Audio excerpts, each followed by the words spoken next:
Hello hello friends. हम आपके channel पे हैं और कुछ बताना चाहते हैं, तो कुछ हम बताएंगे और आप लोग मेरे को ध्यान सुनिएगा और सब्सक्राइब करिएगा। तो कुछ आपके साथ ऐसा ही होता होगा। हेलो फ्रेंड्स, सही कहा ना मैंने? जब आप लोग किसी चीज़ को बोलने स्टेज पे जाते होंगे तब आपके साथ ऐसा ही होता होगा, क्योंकि आपके अंदर नहीं है एक पॉइंट, एक ऐसा नेचर जो हर इंसान को आप देखते होंगे बाहर, हर स्टेज पे, हर सेमिनार में आप देखते होंगे हर इंसान आता है और अच्छे से अच्छे अपने स्पीच को दे के चला जाता है, ना किसी रुका ना कोई इसको डर। तो आज आप बिल्कुल सही जगह पे आए हैं और मैं हमेशा आपको आज अपने चैनल गेट ओवर स्टडी पे लेके आया हूँ, जिसपे मैं आपको सिखाऊंगा, बताऊंगा कि किस तरीके से अपने अंदर सेल्फ कॉन्फिडेंस लाएं। तो फिर चलते हैं।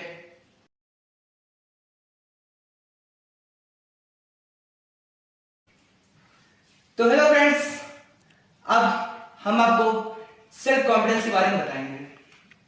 देखिए, लाइफ में क्या होता है कि आप किसी सेमिनार को करते हैं, किसी भी जगह जाते हैं, ठीक है, किसी भी जगह जाते हैं और आप स्कूल में ही होते हैं, तो टीचर जब कहता है कि बेटा खड़े हो, ये क्वेश्चन सुनाओ या ये आंसर सुनाओ, तो आप डरने लगते हैं।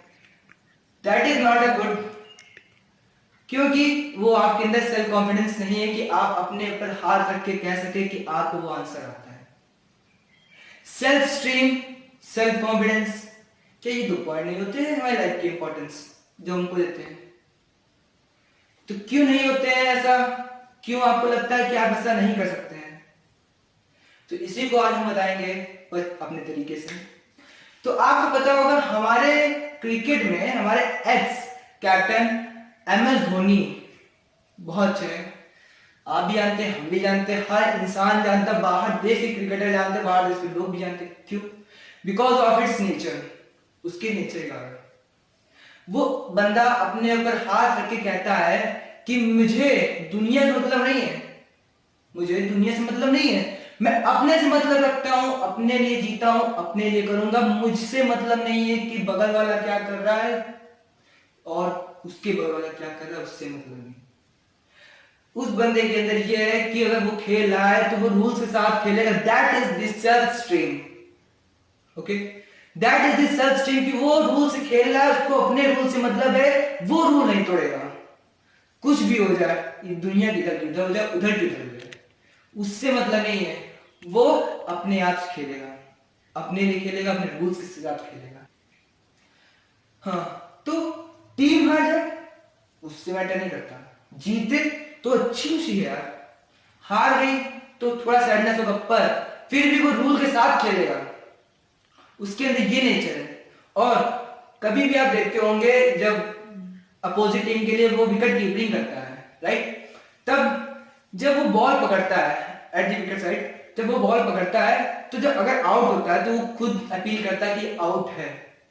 एम्पायर खड़ा होता है जिसका वर्क होता है डिसीजन देना, फिर भी वो बस सोचता है क्या MS ने कहा है तो ऐसा नहीं सकता कि आउट हो। क्यों? क्योंकि उसको सेल्फ कॉन्फिडेंस अपने अंदर है कि मैं जो कह रहा हूं वो सही है। हर इंसान को, उसी को नहीं है, बगल वाला भी कह रहा है कि वो इंसान बंदा सही है। क्यों? क्योंकि he has better self confidence.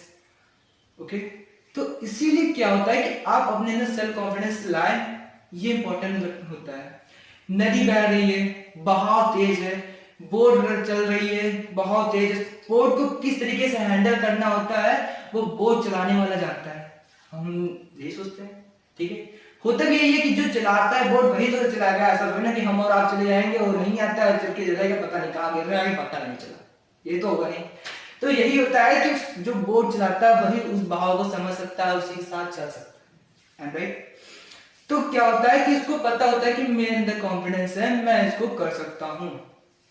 At last क्या होता है कि अगर वो कहीं फंस जाता है तो उसी में कुछ ऐसे आदमी बैठे होते हैं जिनके अंदर न सेल्फ कॉन्फिडेंस होता है न सेल्फ स्टीम होता है। क्या होता है? होता है कॉन्फिडेंस होता है, मैं नहीं कहूंगा होता, पर कौन सा कॉन्फिडेंस होता है? सेकंड या डुप्लीकेट कर सकते हैं कॉन्फिडेंस का, over confidence.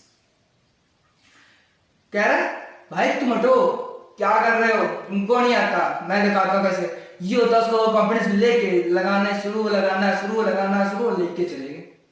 That is not good. जब उसको आता है चलाना, वो चला रहा है, उसको पता है कि उसको कैसे हैंडल करना है, तो अपने साथ साथ 5 लोग की और लेके क्या मतलब हो यार।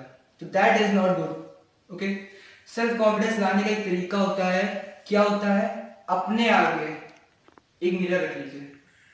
कहते हैं ना, अपने प्रतिबिंब को सामने देखिए, वो उस पे अपना शो दीजिए कि क्या आप करने वाले हैं कल, क्या आप करने वाले हैं परसों। ठीक है, तो इसके लिए आप सामने मिरर रखें। अगर आप कल जा रहे हैं स्पीच पे से स्पीच देने जा रहे हैं स्टेज पे, तो सामने मिरर रख लीजिए, मिरर में बोलिए, जो जो होगा आप उसको रिकॉर्डिंग करते रहिए। बगल में मोबाइल का रिकॉर्डर ऑन कर दीजिए और आप सामने शीशे को देख के अपने हाथ पैर और खुले रखे, ना किसी को डर ना कुछ, कमरा के लिए भाई रिकॉर्डर चल रहा है। ठीक है, अपने आप को पहले शीशे में सामने देखिए, तो फिर अपने आप को शीशे के सामने देखिए और बोलते जाइए भाई अब तुमको क्या बोलना ये माइंड लाइए, दैट इज इंपॉर्टेंट। कि अब आपको उसके आगे बोलना क्या है, उसमें स्पीच में बोलना क्या है, आलतू फालतू बोलेंगे नहीं। तो वो पॉइंट होते हैं कि आपको क्या बोलना, उससे आता है आपके अंदर सेल्फ कॉन्फिडेंस। जैसे मैं हूँ, खड़ा हूँ, स्टार्टिंग में मैंने आपको दिखाया कि मैं कैसे बोला था, ये था कि हाँ आपके साथ हमेशा होता होगा, मेरे साथ भी होता है। मैं सेल्फ कॉन्फिडेंस लाएंगे हर टाइम, यही चाहेंगे। तो आपने सामने मिरर रखा, हम और बात छोड़ते हैं, और बात आपको समझ नहीं आएगी, कोई टेंशन नहीं, उससे मतलब नहीं। इंपॉर्टेंट ये है कि मिरर आपने रखा सामने और आप उसमें देख के बोल रहे हैं। मैं गारंटी से लिख के दे सकता हूँ ऑन दिस टाइम पेपर कि आप दूसरे दिन स्पीच जब बोलने स्टेज पे जाएंगे तो ऑब्वियसली आपके मुंह से ऐसे से वर्ड्स निकलेंगे, इस तरीके से निकलेंगे कि सामने वाला बंदा भी कहेगा क्या भाई ये पढ़ के आया, क्या बोल रहा है, ये क्या बंदा खाता है, क्या कॉन्फिडेंस इसके अंदर, कितना कुछ डर रहा है ना, सामने हजारों लोग बैठे, उससे कोई मतलब नहीं था। तो यही है आपके अंदर सेल्फ कॉन्फिडेंस आने का तरीका, इसी तरीके से आएगा। हमने भी ऐसे लाया, हमारे दोस्त ने भी ऐसे लाया, हमारे लोगों ने भी ऐसे लाया, और हम आपके लिए हैं क्योंकि you are the special for us. That's why we are going to giving you opportunity, और you also giving me opportunities to clear myself and you create your self confidence। तो अगर आपको मेरी वीडियो अच्छी लगी है तो सब्सक्राइब करिए, लाइक करिए और बेल आइकन दबाइएगा, जिससे हमारी सारी वीडियो की सबसे पहले नोटिफिकेशन आप तक आए। थैंक्स।